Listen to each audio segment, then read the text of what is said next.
السلام علیکم ورحمۃ اللہ وبرکاتہ۔ قرآن پاک میں حضرت یونس علیہ السلام کا ذکر بار بار آیا ہے۔ سورہ انعام، سورہ یونس، سورہ صافات اور سورہ انبیاء میں آپ کا ذکر مبارک ملتا ہے۔ ملک عراق کے شہر نینوا میں پیدا ہوئے تھے، جس شہر کی طرف آپ علیہ السلام کو نبی بنا کر بھیجا گیا تھا۔ اس کی آبادی 1,00,000 یا اس سے کچھ زیادہ تھی۔ آپ علیہ السلام بھی لوگوں کو بت پرستی سے منع کرتے اور اچھائیوں کی ہدایت کرتے۔ اس بات سے آپ علیہ السلام کی قوم آپ کی دشمن ہو گئی۔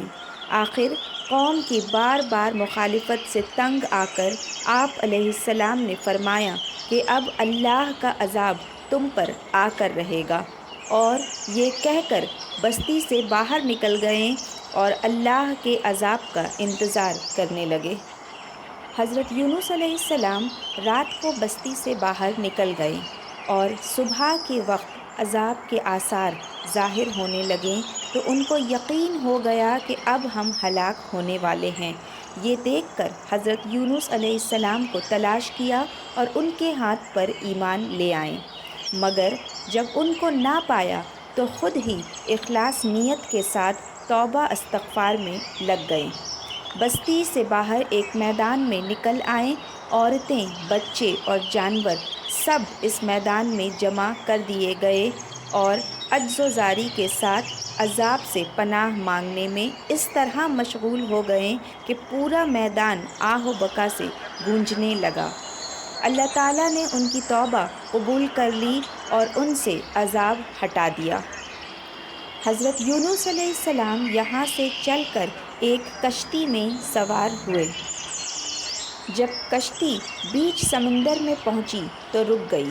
ملاح نے کہا کہ اس کشتی میں کوئی غلام ہے جو اپنے مالک سے بھاگ کر آیا ہے، جب تک وہ نہیں اترے گا کشتی نہیں چلے گی۔ حضرت یونس علیہ السلام بول اٹھے کہ وہ بھاگا ہوا غلام میں ہوں، مجھے سمندر میں ڈال دو۔ اور یہ اس وجہ سے کہا کہ حضرت یونس علیہ السلام نے ہجرت کرنے میں اللہ کے حکم کا انتظار نہیں کیا تھا، خود ہی ہجرت کرنے کا فیصلہ کیا تھا۔ کشتی والے چونکہ آپ علیہ السلام کو جانتے تھے، اس لیے آپ علیہ السلام کو پانی میں ڈالنے پر تیار نہ ہوئے اور قرع ڈالنے کا فیصلہ ہوا۔ چنانچہ کئی مرتبہ قرع ڈالا گیا، ہر مرتبہ آپ علیہ السلام ہی کا نام نکلا۔ لوگوں نے آپ کو دریا میں ڈال دیا۔ ایک روایت کے مطابق یونس علیہ السلام خود ہی پانی میں کودے۔ اللہ کا کرنا ایسا ہوا کہ ایک مچھلی دیر سے منہ کھولے کھڑی تھی۔ اس نے اللہ کے حکم سے آپ علیہ السلام کو نگل لیا، لیکن حضرت یونس علیہ السلام برابر اللہ کی پاکی اور بزرگی بیان کرتے رہے۔ اگر آپ علیہ السلام اللہ کی پاکی اور بزرگی بیان کرنے والے نہ ہوتے تو قیامت تک مچھلی کے پیٹ میں رہتے، مگر اللہ تعالیٰ بے حد مہربان اور رحم کرنے والے ہیں۔ وہ ہر توبہ کرنے والے کی توبہ قبول کرتے ہیں اور ہر پناہ چاہنے والے کو پناہ بخشتے ہیں۔ حضرت یونس علیہ السلام نے اللہ کی مرضی معلوم کیے بغیر بستی چھوڑ آنے پر شرمندہ تھے، چنانچہ پانی اور مچھلی کے پیٹ کے اندھیرے اور سمندر کے تہہ کے اندھیرے میں ہی پکار اٹھے، لا الہ الا انت سبحانک انی کنت من الظالمین۔ اے اللہ، تیرے سوا کوئی معبود نہیں، تو ہر عیب سے پاک ہے، بے شک میں قصوروار ہوں۔ اللہ تعالیٰ نے حضرت یونس علیہ السلام کی دعا قبول کی اور غم سے نجات دی، مچھلی کے پیٹ سے نکال کر میدان میں ڈال دیا اور اس پر ایک بیلدار درخت اگا دیا۔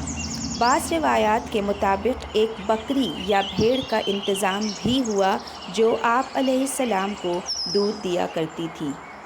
حضرت یونس علیہ السلام کے اپنی قوم سے روانہ ہونے کے بعد اللہ تعالیٰ نے ان پر ایک بڑا سخت عذاب بھیجا، لیکن جب قوم نے دیکھا کہ عذاب آ رہا ہے تو وہ سب میدان میں آ کر اللہ سے استغفار اور توبہ کرنے لگے۔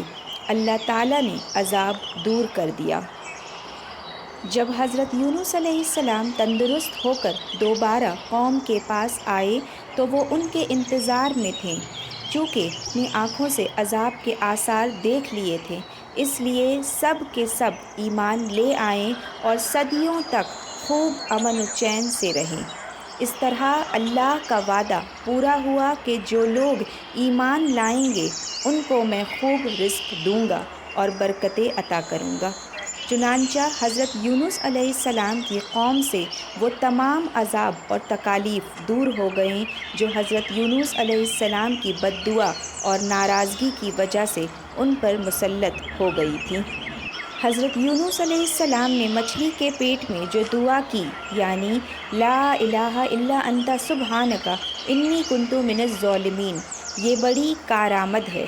اب بھی جب کوئی مصیبت یا آفت نازل ہوتی ہے تو اس کو پڑھا جاتا ہے، اللہ پاک اس کی برکت سے آفات کو دور کر دیتے ہیں۔ لا الہ الا انت سبحانک انی کنت من الظالمین۔ لا الہ الا انت سبحانک انی کنت من الظالمین۔